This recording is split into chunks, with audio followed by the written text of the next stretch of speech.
في عالم احترق فيه كل شيء أفعل ذلك من أجل قضية العادلة. لم تعد النار وسيلة دمار فقط، بل أصبحت لعنة تطارد البشر في كل زاوية. أريد أن أعرف الحقيقة عما يحدث في هذا البلد عن هذا العالم. من بين هذا الجحيم ولد فتى بابتسامة شيطانية، شينرا كوساكابي. ولاكتشاف هذه الحقيقة أنا على استعداد للتخلي عن إنسانيتي، عن أخلاقي. انضم لفرقة خاصة، لكن مهماتها ما كانت يوما عادية، لأنهم لا يطفئون الحرائق فقط، بل يحاربون أولئك الذين اشتعلت أرواحهم وتحولوا إلى وحوش نارية لتلعن أخلاق هذا العالم المزري. إن الحقيقة هي الشيء الوحيد الذي قد يحقق العدالة المتساوية للجميع. ومع كل معركة يقترب شينرا أكثر من سر خطير قد يشعل العالم بأسره. ولكن أخبرني، هل النار التي يواجهها حقا بالخارج، أم أن العدو الحقيقي يشتعل بداخله؟ لخص فاير فورس، لذلك استعد لأن ما سيأتي ليس له مثيل، فدعونا نرى ما الذي جرى. جوكادا. في يوم من الأيام بتطلع الأم دي على الحديقة تفسح عيالها الاتنين، الأخ الكبير شوية شينرا وأخوه الصغير شو. شينرا بيقول لها أنا يا ماما لما أكبر عاوز أبقى بطل خارق وأحميك أنت وأخويا الصغير. الأم ضحكت كده وجابت له لبس سوبرمان، والواد كان في منتهى السعادة بيحلم إنه يكون بطل. لكن في يوم من الأيام وحش ناري بيهجم على الأسرة السعيدة ديت وبيبيدها عن بكرة أبيها. الأم والطفل الصغير ماتوا وما فضلش عايش غير شينرا. لا وإيه، دول اتهموه إنه شيطان، وحتى جدته ما رضتش تخليه معاها، بتقول لهم خدوا الوحش ده من هنا، أنا مش عاوز أشوفه قدامي. وكل ده عشان حاجة ما كانش ليه ذنب فيها، فهو لما بيتوتر ما بيقدرش يتحكم في تعابير وشه وبيبان كأنه بيضحك زي الشيطان. المهم بياخدوا الراجل ده من قوات الدفاع وبيدربه في الأكاديمية. بتعدي الأيام وبتفوت السنين وشينرا كبر وبقى وحش مخيف، أسد عنيف ما يعرفش الرحمة. بيكون واقف على محطة القطر في أمان الله، وفجأة هي عيني على المفاجأة، واحد من ركاب القطر بينفجر وبيتحول لوحش ناري. بيخرج من العربية وشينرا بيكون خلاص هيتدخل، بس هوبا عندك يلا. أعضاء فرقة قوات الدفاع التامنة وصلوا على المكان، بيروحوا على الوحش الناري ده وفي ثواني بياخدوا عليه. لكن واثناء كده واحد من كشافات المحطة بيكون على الكائنة دي وخلاص هيقتلها، بس شينرا بيندفع وبيلحقها في اللحظات الأخيرة. بتشكره بالمناسبة اسمها هو ايريس. وسر قوة شينرا الرهيبة دي هي انه من الجيل الثالث ضمن مستخدمين النار، بيعرفهم انه فرد جديد لسه في قوات الدفاع واسمه شينرا كوساكابي. حلمه من وهو صغير انه ينضم لقوات الدفاع وينتقم من الشيطان اللي قتل والده واخوه الصغير. بياخدوه على المقر والمبنى بيكون كبير جدا. القائد اكيتارو بيبص على السي في بتاعه وبيتنمر على صورته اللي هو حاططها. ده ايه الضحكة دي يلا، هو انت شيطان ولا ايه؟ الواد قال له قسما بالله ما زي ما انت فاكر، انا عندي مشكله في الاعصاب وكل ما بتوتر بضحك بالمنظر اللي انت شايفه ده. اكيتارو بيقول له قلت لي، وبيقرب منه يتاكد من الموضوع بنفسه. فعلا الواد بيتوتر واكيتارو بيضحك عليه تاني. بيقول له خلاص يا عم مصدقك، وبيعرفوا على اعضاء الفريق، الاخ هانيكاوا والاختين ايريس وماكي. بيتعرفوا على الواد والوضع لحد كده كان تمام. القائد اكيتارو بيتكلم معاهم وبيعرفهم عن ظاهره الاحتراق، وانهم متقسمين ل3 اجيال. الجيل الاول اللي هم الناس اللي بيولعوا وبيتحولوا لوحوش ناريه، الجيل الثاني ودول الاشخاص اللي زي الملازم هانيكاوا وماكي، بنقدر نتحكم في النار بس ما بنقدرش نوجدها من العدم. طب يا عم اكيتارو من اللي يقدر يعمل كده؟ بيقول لهم دول بقى يبقوا الجيل الثالث من مستخدمين النار زيك كده يا شينرا، وزي المعتوه اللي هينضم لك كمان شويه. بيخلص الكلام بينهم على كده، وتاني يوم الشباب بيروحوا المهمه جديده، ودي بتكون اول مهمه شينرا يعملها وهو معاهم. بيوصلوا على هناك فعلا وبيبداوا العمل في الحال، بس شينرا اول ما شاف المنظر دوت قدامه افتكر امه واخوه اللي ماتوا من 12 سنه، وقع على الارض من الصدمه وما عرفش يعمل اي حاجه. رجاله بيدخلوا على الوحش الناري ده واللي بيكون زوجة صاحب المطعم، وبيخلصوا عليها بمساعده شينرا اللي بعد ما تغلب على احزان الماضي رجعت له ثقته في نفسه، راح عليها وادالها واحده برجله اطاحت بيها ارضا. جامد يا ابني والله. الفريق كله منبهر بقوه شينرا، والاخت ايريس انا مش عارف هي بتعمل ايه الصراحه. ما علينا. بيخرجوا لبره والناس بدات تهتف باسم شينرا، الواد فرحان ومنتشي على الاخر. اكيتارو قال له ايوه يا صاحبي انت بدات تبقى بطل دلوقتي. بيفتكر كلام امه وبيتشجع وبينتهي اليوم على كده. تاني يوم بقى القائد اكيتارو بيعرف الواد على المباريات اللي هتتعمل بينه وبين الاعضاء الجدد. الواد بيستغرب، وفي نفس تلك الاثناء بيوصل الواد ده على المقر والاتنين بيتخانقوا سوا. الواد ده اسمه آرثر، جندي جديد في الفرقه الثامنه من الجيل الثالث، وقوته الناريه مش اقل من شينرا ولا حاجه. هو عبيط، لكن انت بس اديله سيف ودرع وقول له انت فارس يا ارثوري، هتلاقيه قلب هيركليس في ساحه القتال. المهم بيعبطوا شويه سوا لحد ما بتدخل البت ماكي وبتدي الاتنين على عينيهم. لا رجوله يا ماكي والله. بيروحوا يفطروا مع بعض وبعدها بيطلعوا في مهمه جديده، واللي كانت على عكس المتوقع والغريب بصراحه سهله جدا. بيلاقوا الوحش الناري ده قاعد مسالم ومستني موته بأريحية. الراجل ده طيب قوي. آرثر بيخلص عليه وكان فاكر الموضوع كده خلاص خلص، ولكن بيترش بودر غريب في الجو والمكان كله بينفجر. اللي عمل كده مش وحش ناري، لا ده هو الشخص ده. العيال بيخرجوا من البيت بالعافيه، وابن الهرمه اللي عمل كده بيمشي بامان من غير ما حد ياخد باله منه او يلاحظ وجوده حتى. يا ابن الغداره. اكيتارو فعلا شك ان في حد تاني ليه دور في الموضوع، وبالفعل بننتقل عند ذلك الشخص ذو الرماد السحري. هو بيتكلم مع شريكه، بيقول له العالم كله في حاله فوضى والناس فيه بتولع زي ما احنا عاوزين الا منطقه طوكيو، وده عشان فيها وحش عنيف مأمنهم بالصابون والليف. وطبعا كان يقصد القائد اكيتارو بالكلام. شكله كده في معرفه قديمه بينهم من زمان. الواد ابو شعر كيرلي بيقول له سيبهولي ده يا اسطى، بكره اروح اروق لك على عره جديد اسمه شينرا. ما بيضيعش وقت فعلا وبيروح يراقبه من بعيد. وحينها شينرا كان قاعد ويبص على ايه غريب حواليه. بيشوف العجوز ده وبيكون قائد الفرقه الاولى اللي انقذهم ووداه للاكاديميه زمان. بيروح الواد يتكلم معاه ويفكره باللي كان واللي حصل من 12 سنه فاتوا، بس هو بيعمل نفسه مش عارفه وبيتجاهله كانه مش موجود. الواد بيكون خلاص هيروح عليه، لكن تماكي بتظهر وبتمنعه. المهم بيسيبه منها وبيروح يكلم القائد، لكنه بيرفض يجاوبه بأي حاجة. والبطولة بتبدأ يا زميل. المتسابقين كلهم بياخدوها جري على رجليهم إلا شينرا. بيفتح النار وبياخدها طيران على هناك. البيت تماكي بتتعصب وبتفعل قوتها وبتروح عليه، لكنه بيدخل القلعة قبلهم كلهم. بيتمشى جواها وبيدور على أي حد فيها. بيقول على الله بقى الاقي حد كويس هنا، وبوم بيلاقي اللي بيرعبه حرفيا. الراجل دوت مولع سيجارة وعاجن زمايله قدامه. مالك يا عم شينرا؟ ما انت طلبتها ونلتها، دلوقتي بقى خايف ليه؟ الراجل بيقول له مش عاوز تعرف امك واخوك ماتوا ازاي؟ الا تود ان تعلم من كان سببا في موت اسرتك؟ ايوه انا كنت السبب في موتهم، وانا اللي حولتك لشيطان. كانت شويه تجارب بنعملها في مرحله تجريبيه، بس المفاجاه نجحت نجاح باهر. شينرا بيقول له اسكت يالا، انت بتقول ايه؟ ابعد رجلك عنهم وسيبهم يمشوا من هنا فورا. هسيب مين؟ تعرف تمنعني يا حزين؟ بفعل قوته شينرا بيقفل عدداته وبيروح عليه. بيقدر يوقفه وبيقول له احكي لي كل اللي تعرفه عن الحريق من 12 سنه. قال له مش بالصوره ديت يا بروس، ساليني الاول وبعدها افكر اقول لك ولا لا. بدون مقدمات بيهاجموا بالرماد البركاني، والواد بالعافيه بيفديها، بس بوم بياخد واحده خلصت عليه. الراجل بيتف السيجاره من بقه وبيقول له خلينا نبدا الجد يلا. بيهجم عليه من وراه بيطيره. شينرا مش بيلحق يتفاداها وهوبا اخد واحده في نص بطنه ضرته. اوبا الراجل ده ما بيهزرش يا جماعه. بيبص على شينرا كده وبيلاقيه مبتسم. بيقول له عجبتني يا اسمك ايه، وعشان كده فهعرفك تلميح واحد عن الحادثه. شو اخوك لسه عايش؟ يخرب بيتك يا جدع. الواد اتصدم.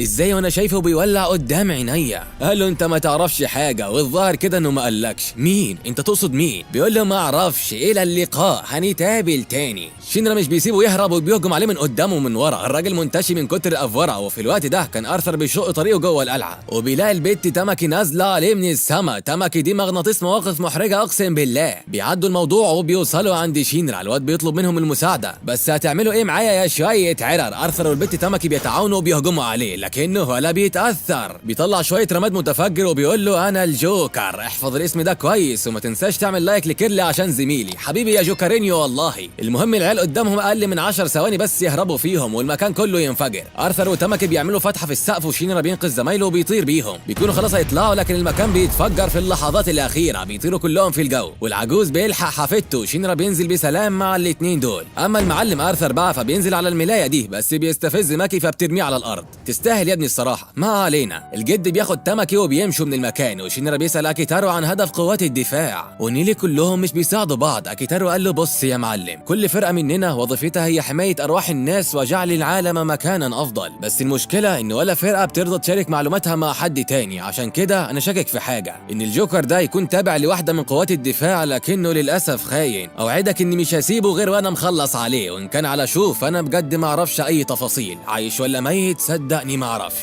الواد بيعجب بكلامه وبيديله التحيه. تحيه اليابان يا ريس. اكيتارو بيفرح بيه وبيخلص بينهم الكلام على كده.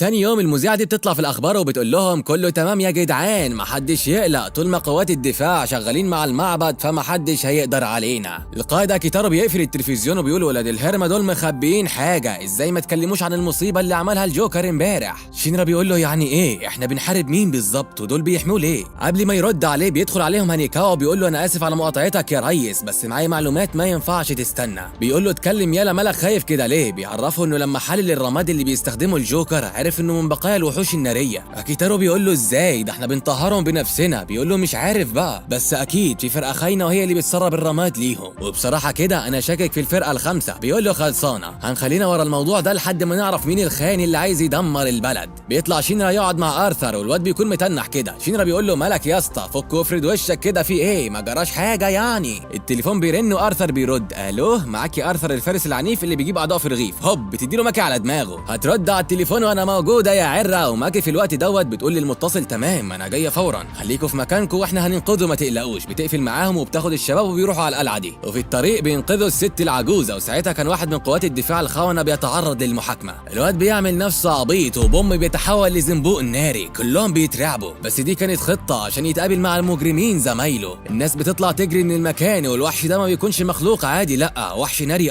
لكنه بعقل انساني. بيمسك القاضي وبيقول له انت يالا يا ابن الهرمه اللي كنت عايز تموتني، طب خد. بيخلص عليه والانذارات بتشتغل في المكان. قوات الدفاع الخمسه بتعرف باللي حصل، وقائدتهم بتقول دي اول مره تحصل، هاتوا باي طريقه نعمل عليه ابحاث، ولو الفرقه التامنه وقفت في طريقكم فهضطر اتعامل معاهم بنفسي. الفرقتين بيجهزوا بيروحوا عشان يمسكوا الوحش ده. شينرا وارثر بيسبقوهم وبيوصلوا قبلهم على مكانه. كان لسه هيقتل المحامي بتاعه، لكن الشباب وصلوا في اللحظات الاخيره. بيديله بوكس في ايده وفي رجله، وكل ما يروح في حته بيناولوه. لا بجد الاتنين دول عاملين شغل عالي يا جدعان. ماكي بتحضر في المكان وبتهجم عليه، لكنه بيصد النار بايديه. ماكي بتتعصب والوحش بيغفلهم وبيهرب من المكان. بينزل على المدينه وبيخوف الناس، فاكر ان محدش هيقدر عليه، بس جاله اللي هيجيبه تحت رجليه. شينرا بيهجم عليه وابن الهرمه بيفاديه. بيحاول يجريه بس الواد بيحط عليه، بيبص في عينيه والواد بيكون في منتهى الخوف من اللي بيشوفه. ده شطان بحقه حقيقي. بيقول له بالله عليك يا اسطى مش عاوز اموت موته وحشه، هي فين ايريس؟ بيقول له اقعد مكانك زمانها جايه ما تتحركش. ها لسه ما كملش كلامه لقى ابن الهرمه بيغفله، بس على مين؟ ده شينرا جامي التنين. بيكسر له دراعاته الاثنين وبيكون لسه هيقضي عليه، لكن القائده بتوصل على المكان. هيبانا قائده فرقه قوات الدفاع الخمسه لمكافحه النيران بتقول له عاش عليك يا مستجد لحد كده، اسند ظهرك وارتاح وسيب الباقي عليا. الواد بيحاول يمنعها لكنها بتسيطر عليه. على الارض بتغميه والواد مش عارف هي عملت فيه ايه. 3 من اتباعها كمان بيكتفوه والواد بالعافيه بيفلت منهم. لسه بيكون هيدخل معاهم في قتال، بس بيوصل القائد اكيتارو وبيروحوا يتكلموا في مكان هادي. هيبانا بتقول له ازيك ياض يا اكيتارو، حاسه انك مش مبسوط عشان شفتني، بس مش مهم. اسمع يا عره منك ليه له لها له، انت عارف ان وحش النار ده نادر ومش كل يوم هنشوف وحش محافظ على عقله البشري. بيقول لها مش هينفع الكلام ده، الوحش ده في منطقتنا احنا. قالت له هنعمل عليه تجارب وهنعرفك بكل حاجه ما تقلقش. قلت ايه؟ قال لها خلصانه. الواد دوت بيشتم في القائد قدام شينرا وارثر، والعيال بتعمل معاه الصح. يبقى بتاخد فرقتها وبتمشي، وصاحبنا بيرجع على المقر تاني بيقضيها تدريب، وبالصدفه بيشوف ايريس وهي بتبكي. بيعتذر لها وبيقول لها ما كانش قصدي اشوفك بالمنظر ده. بتقول له ما انا عارفه، ركز انت بس في تدريباتك عشان اللي جاي تقيل. بتسيبه وبتمشي، والواد بيفكر في السبب اللي خلاها بتعيط كده. بيطلع يتكلم مع الملازم هانيكاوا، والبت تاماكي كانت ماسكه ارثر نفخاه. بيقول له يا اسطى انا نفسي اعرف مين هيبانا دي وازاي يعني بقت واحده من القاده. بيقول له قصتها عجيبه غريبه، اكيد هحكيها لك قدام، بس اللي لازم تعرفه استعد كويس لان احتمال نقابلهم تاني.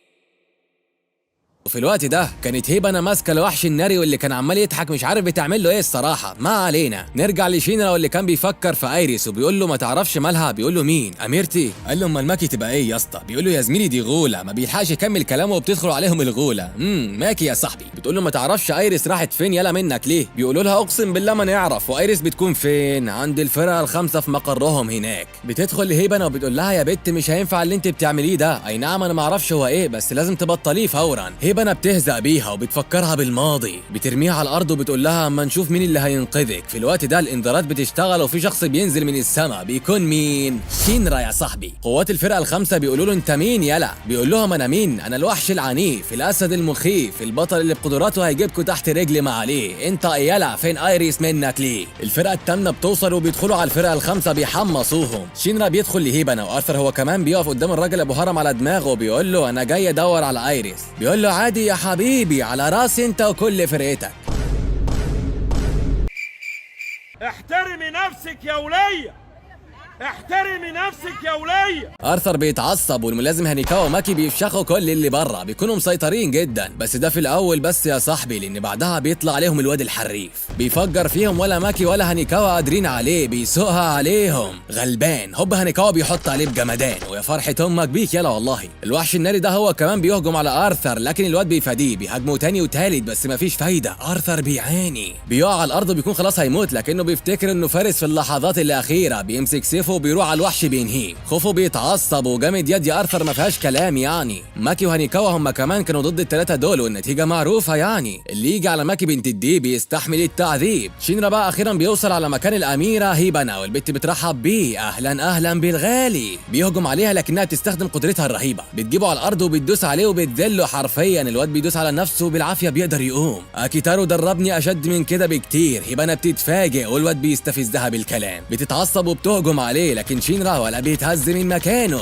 بيحاول يهجم عليها لكنها بتفعل قدرة عينيها وبتكفيه وراها، بتقول له ها يا نغة انشف واجمد وقوم يلا. الواد عظمه متكسر وبنت الهرمة بتنزل ورق عليه بيحرقه من كل اتجاه. ايريس بتعيط وبتترجاه يوقف، ارجوكي وقفي اللي انت بتعمليه ده وانا هعمل لك كل اللي انت عاوزاه، بس هيبانا لا حياة لمن تنادي. ايريس بتحاول تفكرها بكل اللي مروا بيه سوا، بس التانية بتقول له ايه اللي حصل يعني، كنا هنموت لولا ايقاظ القوة النارية. شينرا بيحاول يقوم لكنها مش بتسيبه، بتحاوطه بالنار من كل اتجاه، وشينرا بيتلوى من كتر الالم. البت شغاله تضحك وتستهزأ بيه، غلبانه ما تعرفش انه قدامها شيطان جامد بامانه. شينرا بيفلت من تاثير قوتها، وهيبانا مش مصدقه اللي بتشوفه، ايعقل لاول مره تحصل وحد يقدر يتخلص من تاثير سيطره اميره الاغراء هيبانا. بس ده مش اي حد ياما، ده شينرا بشحمه ولحمه بيسيطر عليها وبوم ريحي بقى. لا جامد يا شينرا. هيبانا بتفتكر ماضيها وانها كانت عايشه مع كل اخواتها الراهبات في المعبد وحياتهم جميله، بتعمل لهم زهور بالنار بتاعتها وبيكون شكلها جميل جدا، بس في يوم كل اخواتها ولعوا وماتوا يا صاحبي. ايريس بتقول لها انا معاكي ومش هتخلى عنك ابدا، وشينا بيقول لها لو ما تعرفيش فانت قدامك بطل افاتار، وقت ما تقعي في مشكله نادي عليا بعلو صوتك وهاجي فورا انقذك. البت بتتكسف وبتقول له اخلع يا عم البطل، يبقى غطيها كويس يلا. هيبانا بتوري لها الورود تاني والبت بتحضنها، جمال جمال يعني مفيش كلام. وفي نفس الوقت ده كان في اجتماع بين قاده قوات الدفاع، ومن ضمنهم بيكون قائد الفرقه الاولى العجوز ليونارد. بيكونوا عارفوا باللي حصل مع الفرقتين الثامنه والخامسه، وبيقولوا اكيتارو بدا يتحرك، ده شكلها تحلو قوي، واكيتارو ده شكله حرقهم جامد يا صاحبي. تاني يوم كان المعلم هانيكاوا شغال يحضر في الاكل وكانت ريحته جميله الصراحه. اما شينرا فهو خلاص لقى حبيبته اللي شكله هيتجوزها قريب. هعزمك على الفرح يا زميلي ما تقلقش، اعمل لايك انت بس وظبط الكلام. الفرقتين بيكونوا مبسوطين بالاكل، وبالليل هيبانا بتتكلم مع اكيتارو وبتعرفه بسر خطير جدا، وان الناس اللي بتولع دي مش بتولع كده وخلاص، لا ده في حد وراها وهو اللي بيعمل كده. وطبعا كانت توصل الجوكر وفريقه بالكلام. اكيتارو بيقول لها ايا كان اللي عمل كده فانا هلاقيه ان شاء الله. بيخلص اليوم على كده، وفي الصباح اكيتارو بيجمع الشباب وبيعرفهم انهم هيروحوا يتدربوا مع الفرقه الاولى لفتره، وبياكد عليهم ان في حاجه لازم يعملوها. هم صحيح بيتدربوا عندهم بس برضه هيحاولوا يجمعوا ادله تثبت اي حاجه. شينرا بيقول له هروح مع المعتوه ده يا اسطى، بيقول له ايوه انت والفارس ارثر هتروحوا سوا. طبعا يا صاحبي ارثر اول ما تقول له انت فارس يخدمك بعينيه. بيروحوا فعلا على مقر الفرقه الاولى، وهناك الراجل ده بيهزقهم، بيقول لشينرا انت كيس زباله، وبيقول لارثر انت حصان يلا مش فارس ولا حاجه. الواد بيتعصب والبارد بيترخم على كل من الاثنين، ومحدش بيجرؤ يرد عليه، مش خوفا منه لا، ده احتراما للمكان المحترم اللي هم فيه مش اكتر. بيروحوا للقائد ليوناردو والراجل بيرحب بيهم، بيعرفهم ان التدريبات هتبدا من بكره. بس شينرا قال له انا عاوز اخد نزال ضدك انت، وان كسبتك فانا عاوز طلب، تحب تسمع هو ايه؟ بيقول له لا مش هسمع حاجه لانك كده كده هتاخد على دماغك. بالفعل البدايه بتكون مع يوتو من الفرقه الثانيه، والواد مع انه عبيط الا انه بيمتلك قوه فتاكه. بيهجم على الملازم ريكا والواد بيتفادى شويه منهم، كانوا هيخبطوا في تمكي لكن الملازم المستفز صدها كلها وحولها لجليد. الاثنين اللي بعدهم بينسحبوا، والدور اللي جاي بيكون على شينرا وارثر. ليونارد بينزل عليهم وارثر بيروح له، لكن ليونارد بيوقف هجمته بايديه بس، بعدها بوم بيرجعه لورا. شينرا بيروح عليه ويهاجمه بكل غباء، لكن ليوناردو ولا بتفرق معاه. الواد شغال للجت يمين شمال شمال يمين، وبرضك العجوز ولا تاثر. عجوز بس نينجا. بيقول لي شينرا انت انضميت لقوات الدفاع ليه يلا؟ بيقول له عشان ابقى بطل واعرف سبب موت اخويا وامي. بيقول له هتعمل كده ازاي؟ ده انت ضعيف جدا يا ابني وانا كنت بهزر معاك بس مش اكتر. وهوب بيديله واحده خلصت عليه. هي دي قوه قائد الفرقه الاولى ليوناردو بيرنز. بيروح ريكا يقوم الشباب وبيقول لهم من النهارده هنتدرب وهنخربها سوا. بيقولوا له تمام. وتاني يوم اثناء ما كانوا بياكلوا جرس الانذار بيضرب. الفرقه الاولى بتروح تتولى المهمه. شينرا وآرثر كانوا عاوزين يروحوا معاهم لكنهم بيرفضوا. لكن في خلال كده بيشوفوا المجرم بيحط حاجه على الراجل ده ومن بعدها هو فورا بيولع. كده خلاص انقطع الشك باليقين. شينرا على طول بيروح على اخر ما في جهده عشان يلاقيه لكنه بيلاقي ملازمين الفرقه الاولى في وشه. بيتوهوا الكلام وشكهم كده طلع في محله. الفرقه الاولى اكيد ليها علاقه بظاهره الاحتراق. بيرجعوا على المقر وآرثر بيقول له اللي عملها هو واحد من الاثنين دول، يا كاريم يا ريكا. بيقول له خلينا نروح ندور في اوضتهم يمكن نوصل لاي دليل. بيروحوا فعلا لهناك وما تركزش مع آرثر لانه كده فاكر نفسه متنكر. تصدق ما عرفتكش انا كده يعني. آرثر بيفك يقفل الباب وبيدخلوا. بيفتح الدرج كمان وهنا كانت الصدمه. العيال بيلاقوا حشره في ازازه شبه اللي كانت مع القاتل. كل حاجه وضحت دلوقتي. كاريم هو الخاين. بس لا، خاين ايه يا جدعان؟ صدقوني انا برضو بدور على ابن الهرمه اللي بيعمل كده. خلينا نحط ايدينا في ايدين بعض ونمسك المجرم يا رجاله. العيال بيصدقوه. اللي بيعمل كده كان هو فعلا ريكا. بيمسك تمكي بيغميها وبعدها بيولع في الام دي. كاريم بيقول لهم هروح انا اتعامل معاه لكنهم بيرفضوا. بيقولوا له احنا معاكم مش هنسيبك. بيوصلوا لهناك ويا لها من صدمه. ريكا ماسك تمكي وعاجنها والبت كانت مصدومه. بيطلع حشره تانية وبيدخلها في جسم الواد الصغير. بيتألم شويه لكنه بيتقبلها في الاخر وبيكتسب قدرات ناريه. بيكون هيخلص على باقي الاطفال لكن تمكي بيفيض بيها الكيل. طاقتها بتشتعل وشينرا بيعرف مكانهم من فوق. ريكا برجل واحده بيقلبها على الارض طول بعرض. بيفضل يهبد فيها والبت يا عيني مصدومه. الواد بينزل عليها وبيكون خلاص هيعملها بس تفتكروا انه هيلحق يا زميل؟ لا والله بوم بالعيله. الشيطان بيسجل حضوره على المكان يا جماعه. لا جامد. بيخلص على ابن الهرمه ريكا وبيقول لي تمكي انت كويسه يا حته. بتعيط وبتقول له انا مش تمام يا اسطى. وحالها يردد باكيا مات الهوى فتعال نقسم ارثه بيني وبينك والدموع شهود. خذ انت مني ذكرياتي كلها وانا ساحمل خيبتي واعود. تمكي فعلا كانت مصدومة فهي كانت بتعتبره بمثابة قدوة ليها. كانت ورا في كل حاجة. ثقتها فيه ما كانش ليها حدود ولكن للأسف هو طلع السبب في موت الناس من الأساس. ابن الهرمة ما بيكونش مات وبيدخل على الواد هيجان. هجمات وركلات من كل الاتجاهات وشينرا بيعاني معاه. بيحاول يجريه بس الموضوع صعب بأمانة. ريكا بيفلت منه وتمكي مبهورة. ده بيجري قوة الملازم ريكا. عرفت ساعتها ان كوساكا بشينرا ما بيهزرش. الاتنين بيستعدوا عشان يهجموا على بعض لكن الحشرة اللي في ايد ريكا بتتفاعل مع نيران شينرا. ريكا فهم كل حاجة. عرف ان شينرا هو مستنير النيران اللي هم بيدوروا عليه. بيقول له يا اسطى ده انا كنت بدور عليك من الاف السنين ودلوقتي انت قدامي. تفتكر اسيبك؟ ده تحت رجلي وهجيبك. شينرا بيقول له انت عارف انت قتلت اطفال قد ايه؟ ناس غلابة قد ايه ماتوا بسببك؟ بيقول له مش مهم كله يهون في سبيل اللقاء بمستنير النيران. الواد بيتجنن وبيهجم عليه لكنه بياخد واحدة بترجعه يبوس تمكي. بيعتذر منها وسبحانه الصدفة مدبرها المخرج اللي مش هيحلني النهارده ده. بيقوم تاني يهجم على ريكا وريكا بيقول له تعالى ده انا عايز عريكا. بيمسك شينرا يحط عليه لكن الواد بيفلت منه وبيطيره لفوق برجليه. بيفضل يلطش فيه وهي واحده من فوق لتحت الارض بيكفيه. ابن الهرمه بيقع وشينرا ما بيكونش قادر ياخد نفسه خلاص. بس بعد كل ده ريكا ما كانش مات. بيقوم وبيشعل طاقه بتولع في كل جسمه. لا ده عايز يموت وياخدهم معاه. شينرا بيحاول يوقفه لكنه بيفشل وبوم رجله بتتجمد. هو يا جدعان هو كاريم بيجمده كله وريكا بيقاوم ما بيقدرش يعمل حاجه وبيتجمد بالكامل. كاريم كان في منتهى الحزن على صاحبه اللي كان في يوم من الايام بيتكلم معاه. بيقول انا امبارح كنت بضحك معاه وبترخم عادي والنهارده اهو جمدته بايدي. زميله لسه بيقول له خلي بالك يا صاحبي وبوم خد واحده خلصت عليه. سحقا يا جماعه. واللي عمل كده بيكونوا الاتنين دول بيستعدوا عشان يخلصوا على كاريم لكن زميله بيلحقه وبيتصاب. هو دراعه بيتحرق وشينرا بيعفر عليهم بالدخان. تمكي بتطلع تشتتهم والعيال بيخافوا منها وبيهربوا للاسف.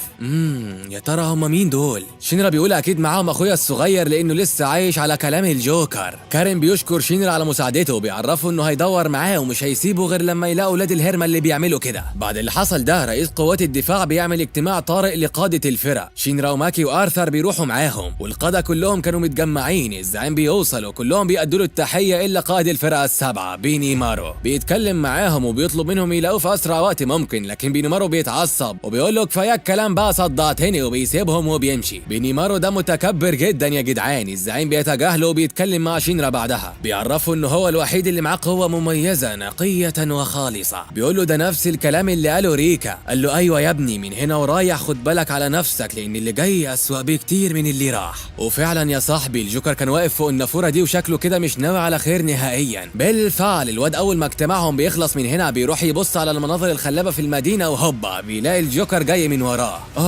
وها قد بدأنا. شينرا كان لسه هيهجم عليه لكنه قال له انا مش جاي في عراك يا صاحبي، انا بس حبيت اعرفك حاجه، اخوك شو قائد من اكفأ قاده المنظمه دي. الواد بيتصدم ولسه بيقول له هو فين، بيلاقيه اختفى وما سابش وراه اي دليل على مكانه. بيرجع المقر والفريق كان شغال شغل من نار ما عدا ارثر كان مش طايق نفسه خلاص هيموت. الملازم هانيكاوا بيقول لهم خلاص خلونا نستريح شويه عقبال ما اجهز لكم الغدا، انت يا ماكي خدي تاماكي وروحوا لبعيد وانت يا شينرا تعالى معايا. بيتكلم معاه عن اللي مقلقه والواد ما بيرضاش يعرفه بحقيقه اخوه انه واحد من قاده جنود العدو. بيطلعوا يتغدوا اكيتارو بيطمنه كلنا معاك يا بطل وهنرجع لك اخوك باذن الله. بيفرح شينرا واخيرا بيحس ان عنده عيله تخاف عليه ويخاف عليها. تاني يوم بيروح يسلم المعلومات اللي جمعها هو وارثر للقائد اكيتارو. بعدها الفضول بياخده، الواد بيساله عن اللي حصل وخلى الفرقه التامنه تتاسس. القائد بيخلع منهم بالكلام وبيدبس هانيكاوا معاهم، بيقول له انت لكاكو بتحب الكلام فاحكي لهم انت يا برنس. هنا هانيكاوا بيتصدم وشكله الماضي ما بيبشرش بالخير خالص يا صاحبي. فلو ما تعرفش يعني زمان الدنيا كانت جميله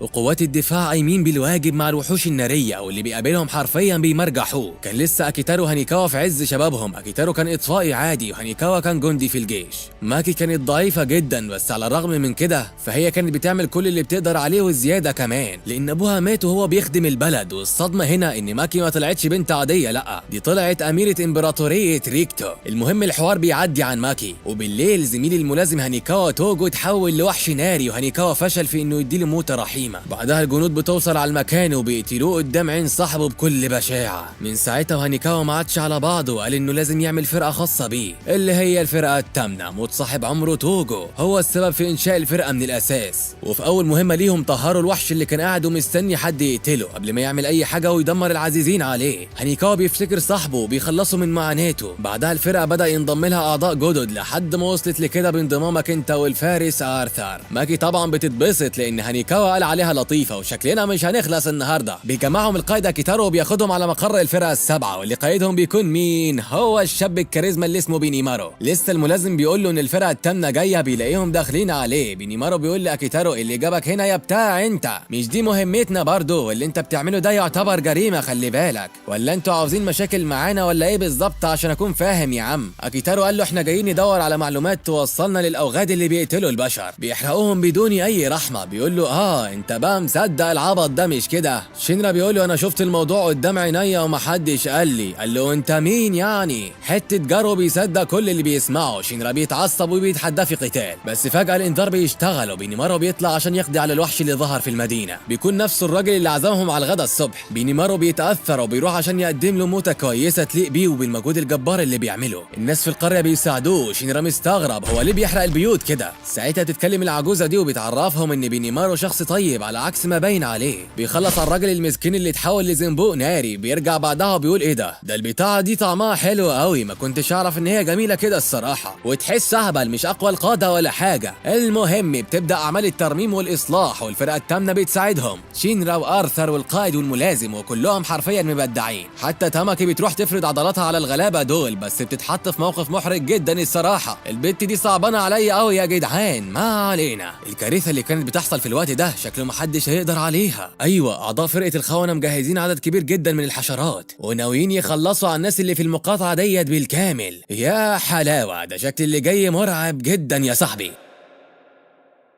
بالليل بيكون قاعد القائد بينيمارو مع زميله، فجأة بيدخلوا عليهم البنتين الصغيرين دول بيعرفوه ان الواد المهبول ده بيجري وراهم وبيعمل حاجات غريبة قدامهم كده على امل انهم ينبهروا بيه ولا حاجة. الملازم بيقول له خدهم من هنا يا ابني وبلاش صداع، احنا بنتكلم في حاجات مهمة وضرورية جدا. الواد فعلا بيجرهم من قفاهم. ايوه انتوا هتنبهروا بيا يعني هتنبهروا. بياخدهم وبيخرجوا والملازم بيقول لبينيمارو الفرقة التامنة دي طيبة قوي، ما تتراجع عن اللي في دماغك وخلينا نساعدهم. بيقول له انت شايف كده؟ قال له انا مش شايف غير كده يا باشا.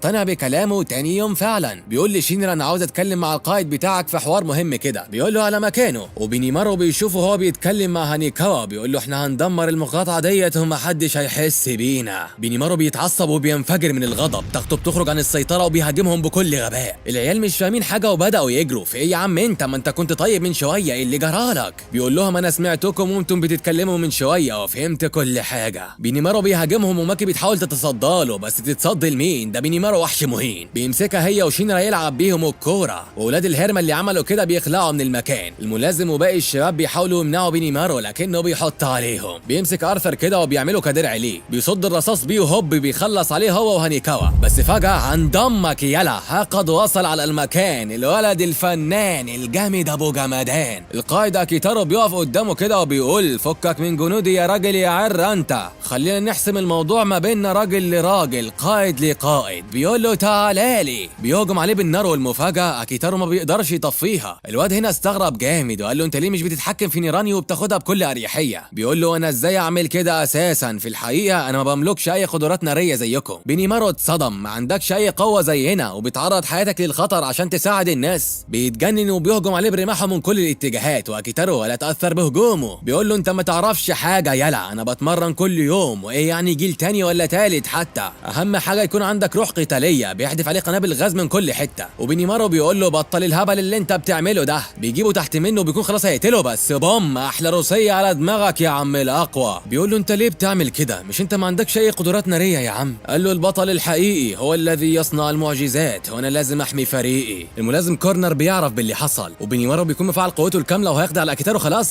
لكنه بيتدخل وبيوقفه في اللحظات الاخيره. بيروحوا بيتكلموا معاه والواد رافض يسمع كلامهم. بيقول لهم انا هروح السوق بنفسي وهعرف الحقيقه، ولحد ما ده يحصل فما فيش حد هيخرج من هنا. كورنر بيقول لهم ما تاخدوش على كلامه، هو طيب واكيد هيعرف الحقيقه وهيعتذر منكم. شينرا بيسالوا عن سوء حال جسده، فبيعرفوا ان ده حصل قبل ما يشكلوا فرقه مكافحه النيران السبعه، وان في يوم حصلت حريقه كبيره وهما الاتنين جابوا اخرهم عشان يقدروا ينقذوا الباقي من الناس واللي كانوا اهل قريتهم. كل ده فرقه المكافحه ما وصلتش، وفجاه يا عيني على المفاجاه بيطلع قدامهم شيطان ناري، وكورنر بيتعرف عليه. على طول بيبعد بينيمارو عنه عشان يحميه ويحافظ على حياته اللي لسه ما عاشهاش بسبب سوء حظه. بيقف هو قدام الشيطان الناري لوحده، والباقي اكيد انت تقدر تتنبأ بيه يا معلم. شينرا والرجاله كانوا مصدومين، وخصوصا انهم عرفوا ان بينيمارو طيب ومش زي ما هو باين عليه. المهم بيطلعوا عشان يسالوا الناس في المدينه، ويا لها من صدمه، حرفيا كله بيتخانق مع كله وسوء الفهم مالي المكان. والغريب ان كل واحد متاكد ان التاني عمل كده، والتاني بيقول له انا ما عملتش كده. الشباب ما بيكونوش عارفين ايه اللي بيحصل، وحتى الاختين التوأم بيتخانقوا. دي اول مره يحصل فيها حاجه شكل كده، لان الاتنين دول متفاهمين جدا. ارثر بيضرب واحده فيهم، والمفاجاه ما بتطلعش هي التوأم، لا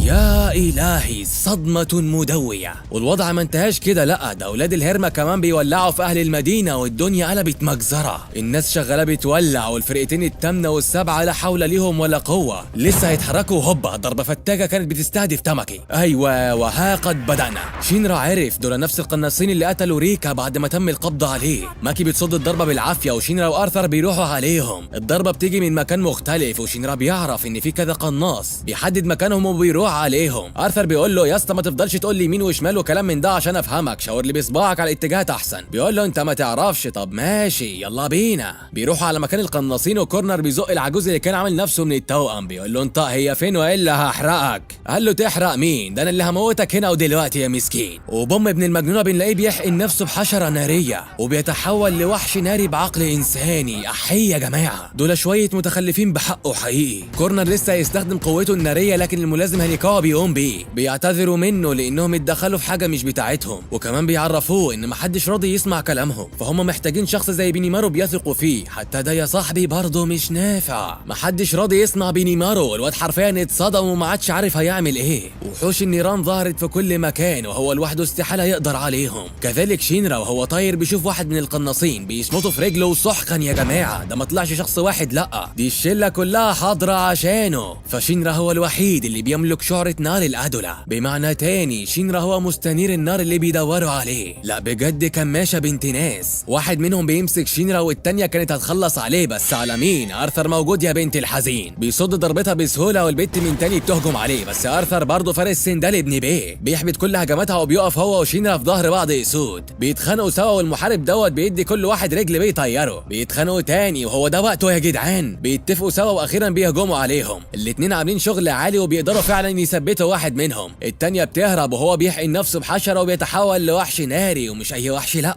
ده شيطان يا جماعة. بينيمارو بيشوفه من بعيد واهالي القرية كلهم بيخبطوا في بعض. ماكي بتضرب تماكي، فكك مين اللي كسب يا صاحبي. شينرا بيفتكر نفس الشيطان اللي شافه يوم الحادثة، وابن الهرمة بيكون خلاص هيغفله، لكن ارثر بيبعده وبيصد الضربة في اللحظات الأخيرة. شينرا بيسرح وبيتخيل رجله اتحولت لرجل شيطان حقيقي. ارثر فوق بيتفشخ والواد حرفيا عينه بدأت تقلب جليتشات. رمية السهام بتقول له ايوه انت ما تنتميش لقوات الدفاع زي ما قال المبشر، انت مكانك وسطنا يا شيطان. بتختفي من قدامه، ارثر بيقع جنبيه، بيقوم وكان لسه هيهجم عليه، لكن الاسطوره بيوصل على المكان. بينيمارو الفنان بيقول لهم الشيطان ده بتاع انا، اياكم حد يتدخل، ده في طار قديم مع الشياطين. في المدينة بقى كان التوأم اجتمعوا سوا عاملين شغل رايق، اللي بيقرب لعب العيال بيجرب. وعند شينرا كان بينيمارو بيهجم على الشيطان من غير اي رحمة. العيال مصدومين، هو مين فيكم اللي شيطان؟ بينيمارو بيروح عليه وبياخده بعيد قوي، بس بنت الهرمة دي بتصوب عليه سهم وبتغفله. كورنر بيشوفها وبيحاول يلحقه، لكن قوته بتخلص وجسمه مش مساعده يا صاحبي. بينيمارو مش واخد باله، والملازم بيفتكر كلام شينرا الصبح وبينادي عليه. الواد فعلا بيشوف بنت الهرمة اللي ضربت السهم وبينطلق عليها بكل ما اتاه من قوة. بيوصل للسهم بصعوبة شديدة وبيحاول يغير اتجاهه، لكن الموضوع صعب جدا. بيفتكر الشيطان من يومها وقوته بتزيد، بيحاول على اخر ما في جهده وبيقدر يحرف السهم ويغير اتجاهه بالعافيه. القائد بينيمارو بياخد باله وبيجهز نفسه عشان يخلص على الشيطان اللي في ايده. بيجمع طاقه ناريه ملهاش مثيل وبيهاجموا بيها. الشيطان مش بيعمل حاجه وشينرا متمزج من اللي بيشوفه. جماعه الخونه بيهربوا من المكان، وبينيمارو بعد الطاقه اللي استهلكها دي كلها بيقع لا حول ليه ولا قوه، لكن شينرا بيلحقه والدنيا كانت رايقه جدا الصراحه. بعدها بترجع الفرقه التامنه لمقرها تاني، وبيلاقوا اللي مستنيهم واحد من فيلق الابحاث ويدعى ليخت. ايوه هو نفس المجنون اللي بيساعد الجوكر. بيتكلم معاهم وبيعرفهم ان مفيش اي معلومات هتوصل لهم من الفرقه الخامسه، ويا اما كده يا اما بلاش شغل من الاساس. بيتكلموا معاك يهديك يرضيك، بس ابن الهرمه مش راضي، لكنه اول ما بيشوف شينرا بيغير رايه وبيقول لهم انا عاوز انضم ليكم. اكيد ما عندكمش عالم، ولو مركبتكم اتعطلت هتكونوا في موقف مزري لابعد الحدود. قالوا له مش محتاجينك معانا، والظاهر كده والله اعلم يعني في شخص تاني مناسب في دماغهم. وبالفعل بيبعتوا كل من شينرا وايريس والفارس ارثر عشان يجيبوه. هو مين يا صاحبي؟ فالوكان. واللي اول ما بيوصلوا عنده بيعرف انهم من قوات مكافحه النيران، بيضرب كل واحد من الشباب بكام في دماغه وبتجيبه على الارض. لكن ايريس مش بيرضى يهاجمها، لا جدع يلا. بيدخل عليهم الطفل الصغير دوت وبيقول لفالوكان جبت لك اللي انت محتاجه يا ريس. بيطلع ياخدهم منه وبيشمط العيال باتنين كمان. بيقول لهم امشوا من هنا احسن لكم، فانا مش هنضم ليكم مهما حاولتم. بيكونوا خلاص ماشيين، بس المساعد بتاعه اللي اسمه يو بيوقفهم وبيتكلم معاهم. بيطلبوا منه لو فرصه واحده تخليهم يوضحوا له سوء التفاهم اللي بينهم. يو فعلا بيحس انهم طيبين فبيدخلهم لجوه. بتقفشوا البت دي واللي بتكون مرات فالكون. طلع متجوز الفاجر. يو بيشرح لها الموضوع والعيال بتدخل على فالكون، وبامانه كان رهيب فشخ الصراحه. اول ما بيلاحظ وجودهم بيجيب الكان وبيضربهم بيها. ما تهمد يا ابني انت بقى. في تلك الاثناء بيوصل قائد الفرقه الثالثه على المكان وفالوكان بيطلع له. الراجل بيحاول يضمه ليهم، بس فالوكان بيرفض عشان يقدر يحقق حلمه وحلم ابوه اجداده، والتاني بيهزأ بيه بحلمه اللي عاوز يحققه. بيقول له فكك من احلام العصر يا صاحبي وركز في مستقبلك، ده اخر تحذير ليك. وبعدها انت اكيد عارف هيحصل لك ايه. الى اللقاء. وبينتهي الكلام بينهم على كده. بيدخل لورشته تاني وبيقول لهم انتوا لسه هنا، امشوا حالا عشان ما تنرفزش عليكم. ايريس بتلعب في شويه حاجات كده، وارثر انا مش فاهم هو بيعمل ايه الصراحه، ما تركزش معايا يا صاحبي. ايريس لسه بتكون هتلمس البتاع ده، لكنه بيقول لها كله الا ده. بياخدهم لبره وبيوريهم اللي الجهاز ده يقدر يعمله. بيشغله فعلا، والمنظر كان جامد جدا بامانه، كانهم نزلوا وسط المحيط الهادي. بعدها بينتقلوا لغابات الامازون، وايريس حرفيا بتعيط من كتر الحلاوه. شينا بيقول له ما تنضم لينا يا اسطى، صدقني هنروق عليك وهتحس انك في بيتك التاني. فالوكان بيقول له انتوا رجاله محترمين ما اقدرش انكر، بس سامحوني مش هقدر اشتغل معاكم، مش هقدر اشتغل مع ناس تابعين لشركه هاجيما. وبيسيبهم وبيمشي. ليسا بتقول لهم كلامه مش هيتغير لو عملتوا ايه، بس اقدر اكد لكم ان قلبه طيب واحسن واحد في الدنيا كلها. وبتحكي لهم ازاي اتعرفت عليه وانه مش عاوز ينضم لاي حد تبع هاجيما بسبب انهم اللي قتلوا والده وجده قبل كده. العيال العيال بيحسوا بالاسى عليه، بيتكلموا شويه عن طريقه يضموه بيها، والبت بتسال شينرا عن اللي حصل في معركته الاخيره وازاي يعني قدر يعرف ان القائد بينمارو هيتغدر بيه. الواد قال لها ما اعرفش، بس انا حسيت ان في حد بيستنجد بيا. قالت له دي الادولا لينكي مش كده؟ لسه هيسالها عليها وفجاه شينرا بيحس بنيه القتل جايه من الغابه وراه. بيعرفهم انه ما ينفعش يمشوا من هنا غير لما ينقذوا فالكون وياخدوه معاهم. بيقول لهم خليكم انتوا معاه وانا هروح اراقب الدنيا. بيطلع فوق الشجره دي بس هوبا قائد الفرقه الثالثه بيقفشه، بيعلقوا من رقبته وخلاص هيخنقوه، لكن شينرا بيفك نفسه على اخر لحظه. ارثر وايريس هم كمان حذروا الواد وطلبوا منه يجي معاهم، لكنه مش مصدق. ما كلها بتقول كده يا جدعان، بس لا طلعت مغفل يا صاحبي. في ثانيه الا ثانيه الجنود بتحوطهم من كل اتجاه. وايه ده؟ كل ده عشان شخص واحد بس؟ والمصيبه انهم منظمه الرداء الابيض اللي هم تبع المبشر، الشخص اللي عاوز شينرا وبيدمر الارض على امل انه يخلي الكره الارضيه شمس تانية ما يعيش عليها غير الشياطين ومستخدمين القوه الناريه زيهم فقط لا غير. يا حلاوه كده الفرقه الثالثه طلعت خاينه. قائدهم الدكتور جوفاني واحد من اتباع المبشر بيهاجم شينرا، وابن المغفله بيروح ورا السلك ده. جوفاني طبعا بيغير مكانه بسهوله وبوم احلى 2 مليون فولت على دماغك يلا. شينرا بيقاوم وابن الهرمه بيزود الفولتات ل 50 مليون يا زميل. اخيرا الواد بيغمى عليه ما بيموتش، لا وانا ككيرلي راضي ومصدق. دكتور جوفاني بيتصل على المبشر وبيعرفه انه لقى الشيطان مستنير النيران اللي هم بيدوروا عليه. يا نهار ابيض. وفي ذلك الوقت فالو كان بيقول لارثر اتصرف يا عم انت، اعمل اي حاجه، انت مش من قوات الدفاع. بيقول له لا يابا حاسب على كلامك، انا مش من قوات الدفاع، معاك محسوبك الفارس ارثر بويل. اديني سيف ودرع متين وقول لي روح يا فارس يا غشيم، وانا بص هفرتك لك ولاد الهرمه دول. والله زي ما بقول لك كده. فالكون بيتصدم بس بيبدا يعمل له سيف وبيلبسه مفرش السفره وبيديله حصان. وها هو الوحش المغوار الجامد الافاتار ارثر بويل. ايوه كده يا صاحبي، هو كده فارس مالكش انت دعوه. بيطلع السيف بتاعه والواد بتبان الحماسه في عينيه، وبتلويحه بس من سيفه اللي في ايديه بيخلص على جيش العدو بالكامل. جامد يلا. وفارس ما فيهاش كلام يعني. عصابه عين شمس منتصف الليل. ايه ده؟ لا يا جدعان لا مش دي انا دخلت فين؟ لا مؤاخذه يا اسطى، لا مؤاخذه يا يوليوس، مش بلاك كلوفر ده يا شباب. وانت على راسك من فوق وانا غلطان وهضرب نفسي بالنعال اهو.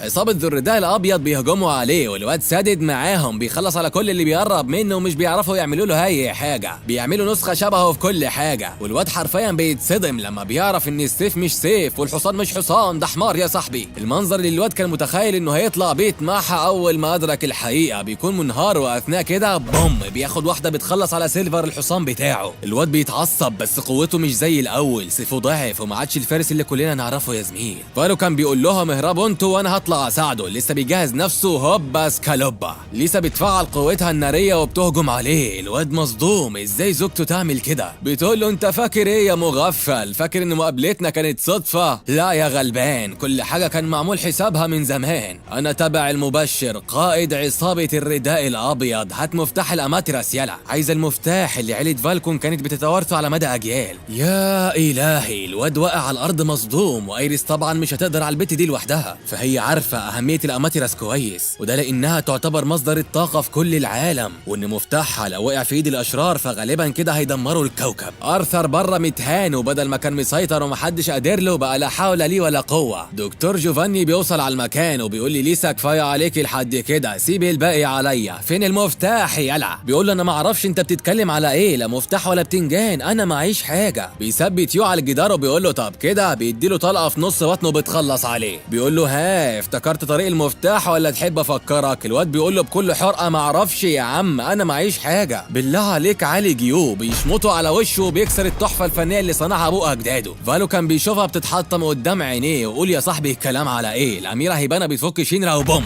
احلى رجل يا عره على دماغك. وصل وصل وصل، الله عليك يا عم الفاجر. دكتور جوفاني بيقوم من تاني وليسا بتهاجم شينرا بكل غباء. الواد مش مصدق ازاي كده، البت بتهجم عليه بلا اي رحمه وبتقدر تكتفه بنيرانها المغناطيسيه. فالو كان بيعرف الحل وبيطلب من ايريس تضغط على كل الازرار بعشوائيه، بس هو ايه اللي بيحصل ده؟ بتهزروا يا جدعان، قدره البت ما عادتش شغاله. فالو كان عارف ان المعدن هيأثر على مجالها المغناطيسي. لا جامد يا فالكون، ميكانيكي ما فيهاش كلام يعني. بره بقى الاميره هيبانا كانت مسندله، لكن بتاخد واحده في دماغها بتجيبها على الارض. يخرب بيت الاهانه الصراحه. بيوصل الواد ده على المكان وبيقول كالعاده لازم اعمل كل حاجه بنفسي والا مش هتتعمل. شينرا بيبص عليه وبيعرف انه اخوه يو يا صاحبي بيطلب منه ينضم ليهم، لكن هوبا شوف ثانيه الا ثانيه بيكون قدامه وبيخلص عليه. انت اخويا يا حثال انت. ارثر بيحاول يلحقه بس هو سيف واحد بيشقه. الحاله بقت مزريه بتدخل شور رهيب. بيقول لي رجالته هاتوا المستنير وتعالوا ورايا، ما عدا ذلك فخلصوا عليهم. تفتكر انهم هيعملوا حاجه يا زميلي؟ لا والله. هوبا العالم ليخت بيوصل وبياخد العيال معاه. فالو كان بيحاول يقنع ليسا تيجي معاه لكنها بترفض تروح له. بيكون خلاص هيهربوا بس شو بيوقفهم. تفتكروا انه هيعمل حاجه؟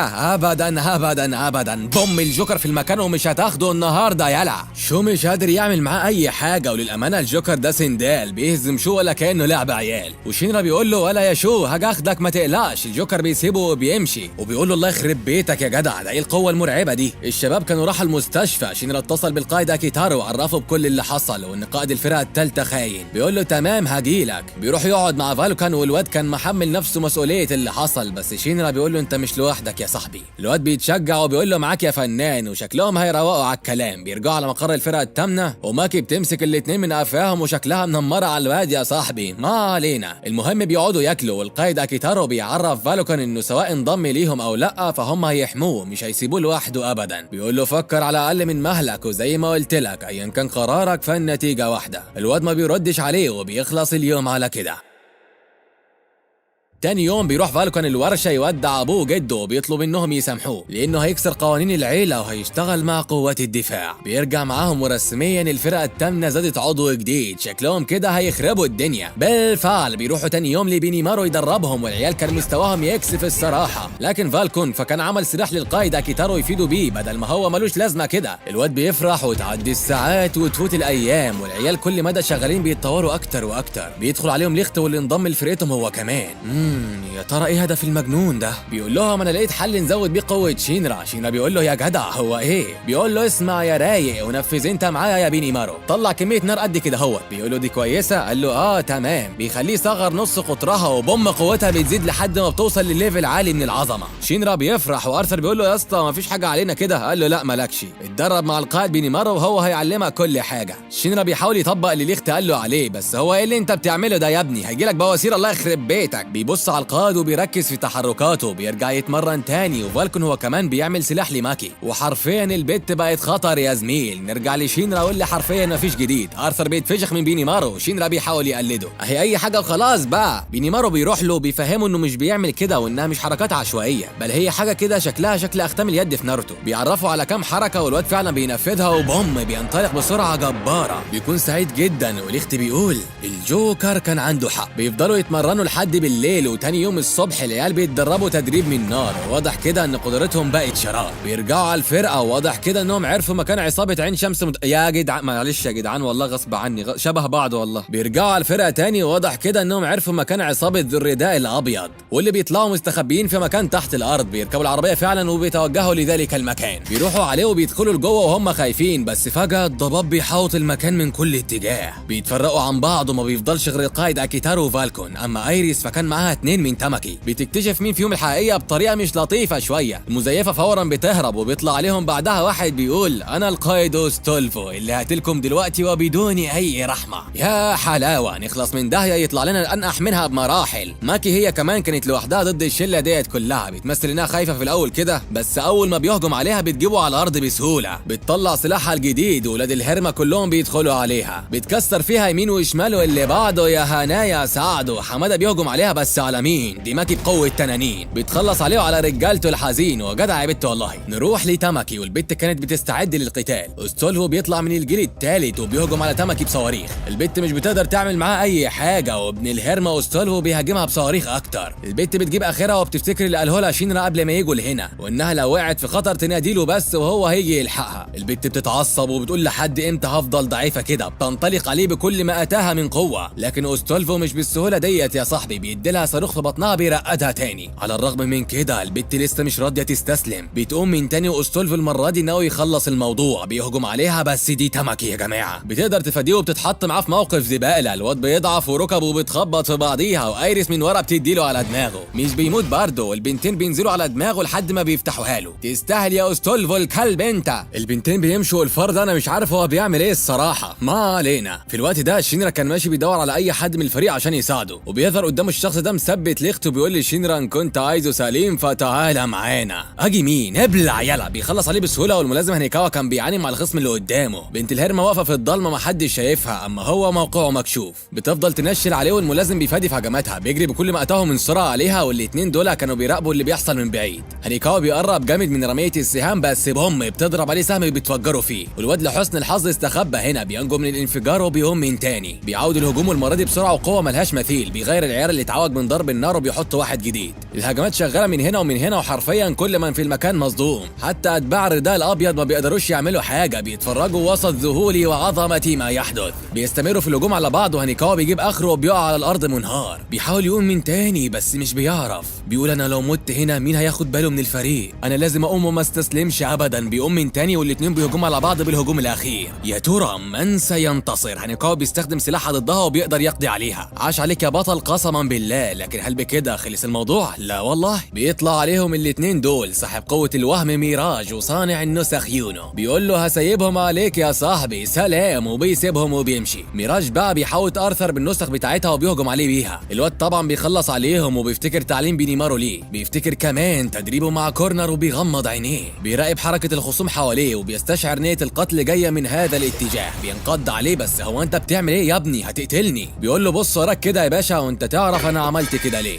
ابن الهرمه كان مستخبي وراه وعاوز يقتله. يا ابن الغداره. بيقوم الملازم هانيكاوا بيدوروا على باقي الرجاله عشان يتجمعوا سوا، وفي الوقت ده بيدخل على اكيتارو وفالكون اللي كانوا قاعدين مكانهم، دكتور جوفاني الخاين وليسا. البت بتقول لفالكون انت بقيت كلبهم ولا ايه؟ بيقول لها لا انا جاي عشانك انت وبس مش اكتر. البت بتتحرج وجوفاني بيقول لها هتخيبي ولا ايه؟ اوعي تنسي يا بت مين اللي ساعدك ورباكي على كل حاجه حرام وانت صغيره. البت بتخاف منه وبتدخل في مود الاهلبان يا فنان، بتهجم على فالكون وبتقول له فيلر الساحره النجميه ده اسمي الحقيقي يا جعر انت. جوفاني بيقول لها ايوه كده احميني واعرفي مقامك كويس. بتقول له حاضر، واكيتارو بيزعق فيه بيقول له هنقضي عليكم هنا ودلوقتي. قال له انت ما تعرفش حاجه، المبشر قائدنا هو اللي يعرف كل حاجه، سبب احتراق البشر الطبيعي، سبب الاحتراق الصناعي، سر قوه شينرا، مصير العالم في الايام اللي جايه، كل دي حاجات ما يعرفهاش غير المبشر، وانا طبعا مش هقول لك اي حاجه يا عديم المهارات. اكيتارو بيتعصب وبيقول له هنشوف يا ابو مناخير كبير انت تعالى لي يلا. بس هتعمل ايه يا حزين؟ لسه بتمسكه وبتحط عليه، بتضغط عليهم هما الاتنين وحرفيا محدش بيقدر عليها. جوفاني بيضحك وبيقول لهم معدومين المواهب اللي زيكم دول مش هيكون ليهم مكان في المستقبل. فالو كان بيحاول يستعطف ليسا لكنها بتقول له اسمي فيلر يلا. اكيتارو بيقدر يمسك نفسه بيحاول يحل معاها الموضوع سلمي، لكن جوفاني كان ليه رأي تاني ابن الهرمه، بيعاتب البت وبيفكرها بالماضي. اوعي تنسي اصلك وافتكري انت تبقي مين ومين اللي عمل قيمه لحياتك.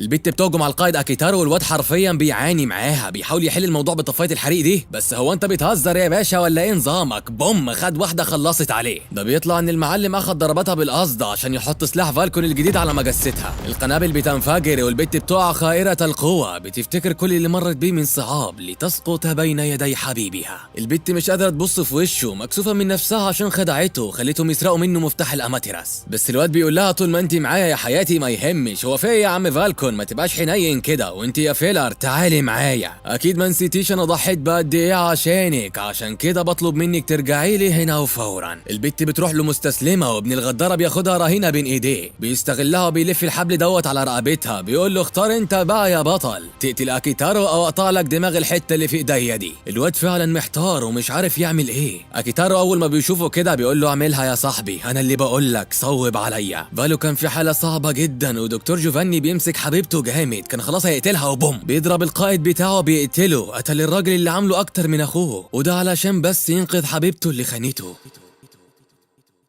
جوفاني بيضحك وبيقول اخيرا اكبر مخاوفي عدى وفات. يا جدعان ده مات. هو انت عبيط يالا ولا مناخيرك عشان كبيره مأثره عليك؟ ايوه اكيتارو لسه عايش. وفالو كان بيقول له انت نسيت اهم حاجه، انا مهندس قد الدنيا ومحدش يقدر عليا. وتغفيله بنت ناس يا صاحبي، اكيتارو اصلا كان لابس بدله مضاده للرصاص، وده طبعا عكس بدله قوات المكافحه العاديه. فورا بيهجموا على جوفاني والوضع عدى الجمدان بروقان. هو ده الكلام. جوفاني بيبص على ليسا كده وفالو كان فورا بيسيبه وبيروح عليها خايف لا يعمل لها حاجة. اما القائد اكيتارو بيروح على جوفاني وبيزنقه. مش عيب على قائد فرقة زيك يعمل كده، ده انت طلعت ندل يلا. جوفاني بيضحك وشكله كده ناوي على حاجة. بالفعل بيفجر لهم المفاجأة. يا نهار ابيض، شينرا بيقع على الارض غميان مدريان والمكان حواليه بيتغير من كل حتة، دم كمان بينزل عليه والصدمة مالية المكان. الشيطان اللي جوه هو كمان بيظهر وبيمسكه، بيبرم العقد معاه واخيرا بيصحي قوته. المصيبة ان الشيطان ده كان نفس الشيطان اللي دمر بيتهم زمان. ازاي معقولة كل الوقت دوت وانا السبب في موت امي ودمار عيلتنا؟ لا مستحيل ده يكون اللي حصل. ليخت بيقول له مالك يالا فيك ايه؟ انت شايف حاجة انا مش شايفها ولا ايه؟ الواد فعلا بيشوف رجلين الشيطان وهي بتتحرك قدامه وبيحس ان شو بيناديه. بيقول لي ليخت انا هروح لوحدي ما تجيش معايا. لا هروح واصلح كل اخطاء الماضي اللعين. شينرا فاض بيه الكيل. وفي الوقت ده جوفاني كان بيحكي لهم على اللي بيحصل بالحرف الواحد وتحسه شايفهم او بيراقبهم بطريقة ما. الواد فعلا راح لاخوه. ليخت هيتجنن، هو انا شايف 2 من شعلة الادولا قدامي؟ مستحيل، انا مبسوط جدا، ده يكاد يكون اسعد ايام حياتي. شينرا بيقول لاخوه ارجع معايا وخليني اوفي بوعدي ليها امنا يا شو. الواد قال له انا ماليش امهات، ده حوار بس انك اخويا بيثير اشمئزازي. الدنيا بتضلم وعينك ما تشوف الا الكسح في كل مكان. الاتنين سرعتهم كبيره جدا وخلاص لسه هيتفعس وسطهم، بس تخيل انه هيجرى له حاجه والاسطوره شينرا موجود، ده يبقى هالفوت. بيقدر يوقف اخوه بيقول له كنت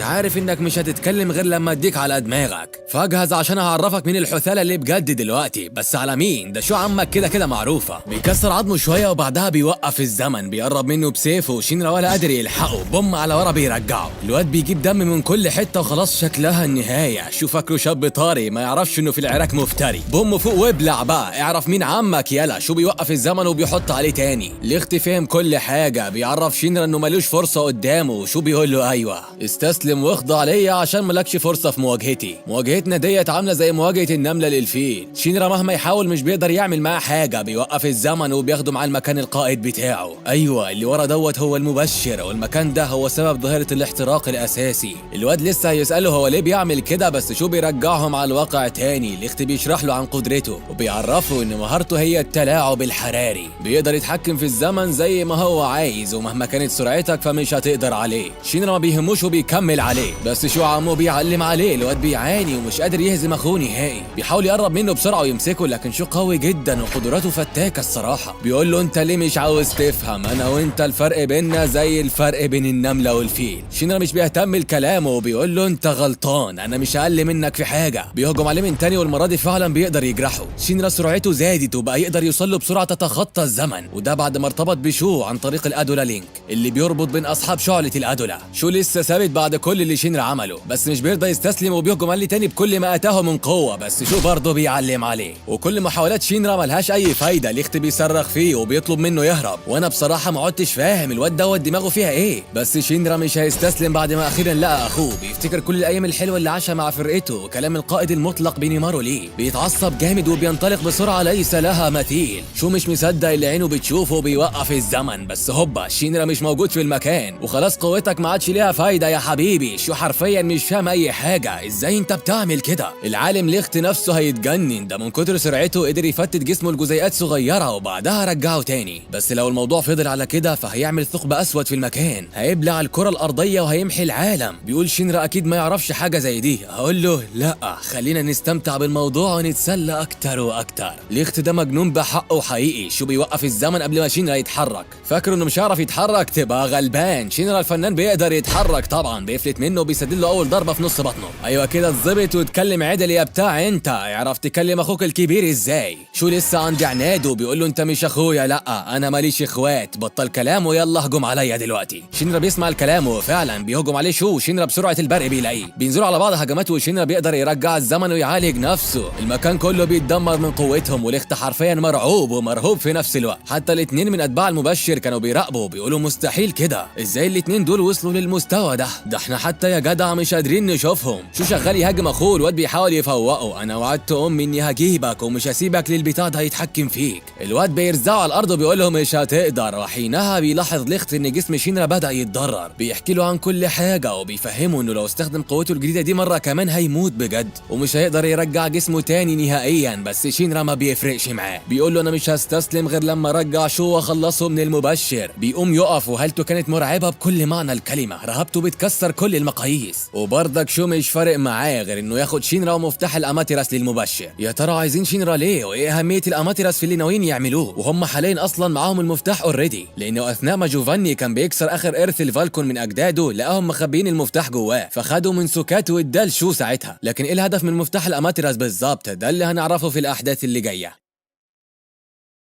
الواد بيتجاهل تحذيرات ليخت ليه، والاخين بيهجموا على بعض بكل غباء، محدش راحم التاني. وشو بيشوف ذكريات لاخوه شينرا، بيشوف معاناته بعد الحادثه واتهامهم ليه بالشيطان. وحتى لما راح الاكاديميه كلهم كانوا بيقولوا له الشيطان اللي قتل امه واخوه الصغير اهو. شو بيقول له انت عاوز تثبت ايه بالذكريات اللي بتوريها لي دي؟ يعني على فكره الموضوع ده مش هيفرق معايا في حاجه، قلتها لك قبل كده وهقولها للمره الاخيره، انا ماليش اخوات، ماليش ماضي، واحتاجه في ايه يعني؟ ده كلام فاضي. شينرا بيقول له لا هفكرك بالماضي، وبدا يقص عليه ماضي، بيفكروا بسعادتهم سوا والايام الجميله اللي عاشوها. شو فعلا بيتاثر وبيفتكر يوم الحريق وانه ما لقاش حد ينقذه غير المبشر. الواد بيبدا يبكي وعينه بيتدمع في مشهد حزين جدا، بيترمي في حضن شينرا، بس فجاه الواد بيجيب دم من كل ناحيه. يا نهار ابيض، يا لها من صدمه. سيف شو كان في بطن الواد والواد حرفيا مش مصدق من صدمته، بيرجع لورا. وبعدها بتحضر ملكه الجحيم على المكان، شو ترعب من حضورها. شينرا بيقول لها انت عايزه مننا ايه؟ واللي بتجمعوا اصحاب شعله الادوله. بتقول له عشان ندمر العالم ونعيد المأساة اللي حصلت من 153 سنة، لأن الظاهر كده إن ده ما كانش كفاية لإبادتكم يا معشر البشر. يونو بيقول لها أنت ليه بتعرفيهم؟ قالت له ما يعرفوا يعني فيها إيه؟ ما حدش هيقدر يوقفنا، إحنا أتباع المبشر، أنت ناسي ولا إيه؟ المجنونة بتقرب على شينرا عشان تاخده، لكن شو بيمنعها، بيحاول يوقف الزمن لكنها بتسعقه في دماغه وبتتحكم فيه، بتخليه زي خيبتها ماشي ولا حاسس بأي حاجة. بتروح على شينرا وبتعمل عملتها، بس أنت متخيل إنها تفلت والفارس آرثر موجود. الواد قوته ما بقاش ليها حدود، بيبعدها عنه وما تقلقش يلا الفارس وصل وهينقذك من اللي انت فيه. الواد بيحذره منها ومن قوتها اللي بتقدر تأثر على الجهاز العصبي في الدماغ. بس تحذر مين؟ انا عمك يا حزين. البت بتحاول تأثر عليه لكن آرثر ولا بتفرق معه عليه. البت حرفيا بتتجنن واكيتارو بيوقع العمود ده عليها، بس هي بتفلت على اخر لحظة. المكان كله بينهار وعصابة الرداء الابيض بتهرب من المكان وبياخدوا معاهم شو. الواد بيحاول يلحقه بس ده مش سامعك يا صاحبي. بيطلعوا هم كمان من تحت الارض بالعافية وبياخدوا شينرا على المستشفى. بيتكلموا مع الطبيبة هوانج وبيسألوها عن حالته الصحية، قالت لهم لسه ما اعرفش، ما تعاملتش مع مصاب من الجيل الثالث ويحمل شعلة مميزة قبل كده، بس على كل فأيا كانت حالته حتى لو عاش اقل حاجة يكون مصاب بشلل تام. العيال اتصدمت حرفيا صدمة بنت وسخة. لا بالله عليكي ده واحد من اهم اعضائنا وعزيز جدا على قلب كل واحد فينا. بتقول له هعمل كل اللي اقدر عليه، مفيش حل غير انكم تدعوا له يا شباب. وبتبدأ في اجراء العملية، بتستخدم قدرتها العلاجية، وبعد 3 ايام الواد بيفوق وبيفتكر اخوه. بيدخل عليه القائد ليوناردو بيقول له عاوز اتكلم معاك بخصوص الحريق من 12 سنة. بيروح معاه فعلا والراجل بيجيب له اكل وشرب وبيروق عليه. بعدها بيسأله الواد عن اذا كان يعرف ان اخوه لسه عايش، قال له ايوه كنت عارف.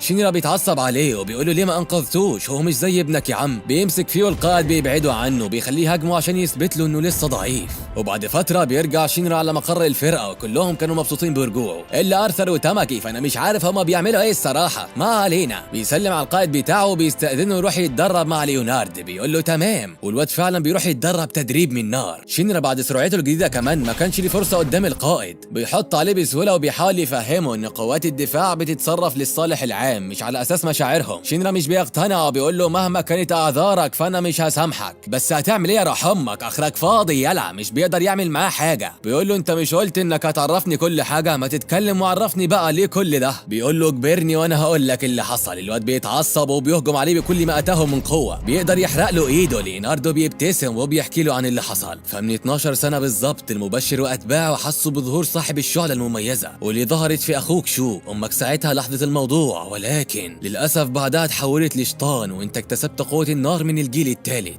الواد بيتصدم، يعني الشيطان اللي كنت فاكره سبب معاناتي طوالي هذه السنين تطلع امي في الاخر. بيسألوا اذا كانت لسه عايشة، فبيعرفوا انه لما دخل لقى امه الشيطانة ماسكة اخوه شو، ولما حاول ياخد الطفل منها هومية اتحكمت فيها وخلتها تاخد الواد وتمشي. باختصار ايوه امك لسه عايشة ولكن كشطانة تحت خدمة هوميا. بيسيبه وبيمشي بعدها والواد بيروح لقائد الفرقة الرابعة لانه شاكك ان ليه علاقة باللي بيحصل لشو. وان كان في طريقة تحول البشر لشياطين فاكيد في طريقة تحول الشياطين لبشر. ونعم يا اعزائي هو ده هدف شينرا الجديد. وهكذا بعد معارك نارية واسرار بدأت تكشف عن الحريق الاعظم والمنظمة الغامضة اللي بتحرك الخيوط من وراء ورا الستار. شينرا واصحابه في الفرقة الثامنة عرفوا انهم بيواجهوا عدو اخطر بكتير من مجرد مخلوقات ملتهبة، لكن ده مجرد البداية. مين بالظبط ورا مشروع الادولا، وايه حقيقة العلاقة بين شينرا واخوه شو، والاهم هل النور اللي بيدوروا عليه هو الامل ولا مجرد لهب هيحرق كل حاجة حواليهم؟ استعدوا لان الموسم الثاني هيولعها حرفيا. ترقبوا ملخص الموسم الثاني واللي فيه الاسرار هتتكشف، والنار مش هتكون مجرد سلاح، دي هتكون وسيلة للثورة. لكن خليك عارف مفيش حاجة من دي هتحصل الا بعد ما الفيديو ده يطرقع الدنيا ويجيب لايكات كتيرة. وختاما لا تنسى الصلاة على النبي محمد عليه افضل الصلاة والسلام.